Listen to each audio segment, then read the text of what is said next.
Écoutez, c'est un peu compliqué, comme une femme à qui on arrache son fiancé du jour au lendemain, le pilier de sa vie.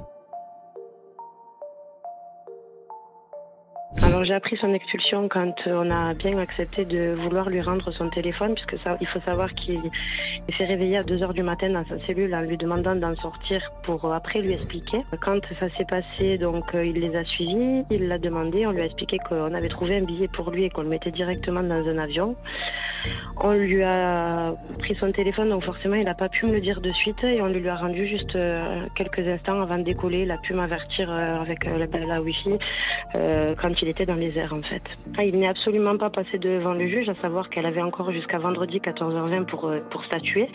Elle n'est pas passée devant un juge. Ça faisait trois jours qu'on nous disait un petit peu que demain vous aurez certainement une convocation devant la juge des libertés. Et du coup non, au final ça n'a pas eu lieu. Je veux dire, on est venu le chercher comme ça à 2h du matin avec son passeport et le billet d'avion qui partait de Marseille. Le préfet affirme l'inverse. Oui, effectivement, c'est ce qu'affirme la préfecture à BFM TV, qu'il y a eu bel et bien un passage devant le juge des détentions et de la liberté. Avant d'être expulsé, ce passage-là devant le juge, il est obligatoire en quelque sorte. Donc c'est assez étonnant ce que nous raconte ce soir Mélissa sur BFM TV. Tout s'est passé dans la nuit, tout s'est passé extrêmement rapidement. J'ai pu m'entretenir tout au long de la journée avec Mélissa qui me raconte en fait que ça a été fait entre guillemets en catimini. Il a été sorti du centre à 2h cette nuit. Il a embarqué pour l'Algérie à 8h. À 9h30, il était sur le territoire algérien. Il a pu échanger rapidement avec Mélissa par texto. Mais on a un peu l'impression que les choses ont été faites de manière un peu dissimulée, un peu cachée, et c'est surtout notre étonnement ce soir et surtout l'étonnement de Mélissa. Autant choqué que moi, mais j'ai pas plus de nouvelles que ça. J'ai quelques messages, il a plus de batterie, je pense. Donc pour l'instant là, j'arrive plus à le joindre. Et après je rejoins ce qui a été dit. Il me semble qu'il y a un acharnement sur la personne de moi-même et mon mari, et que clairement il y a collision. Les responsables de cette manœuvre se reconnaîtront, mais je pense qu'il y a clairement collision entre la mairie et les autorités préfectorales. Pour vous, c'est une décision politique qui a été prise?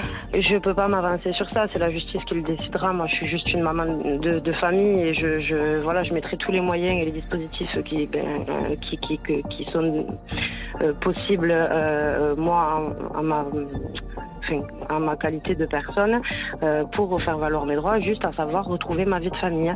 Il y a quand même mon mariage qui a été refusé alors que la Convention européenne des droits de l'homme me l'autorisait, qu'il y a eu aval du procureur, donc il y a quand même eu vérification. On dit que je n'ai jamais parlé de mon histoire d'amour. Il me semble qu'il y a eu 48 questions et 11 pages de questions intimes posées et accordées et que le procureur derrière m'a accordé le droit de me marier. Donc si vous voulez, et derrière ça il y a une décision préfectorale quand j'engage des procédures pour faire valoir mes droits qui expulse monsieur comme ça à 2h du matin sans passage devant la juge alors qu'on nous le dit depuis 3 jours. Je ne veux faire aucune accusation, mais je soulève la question. Pourquoi aussi expressément?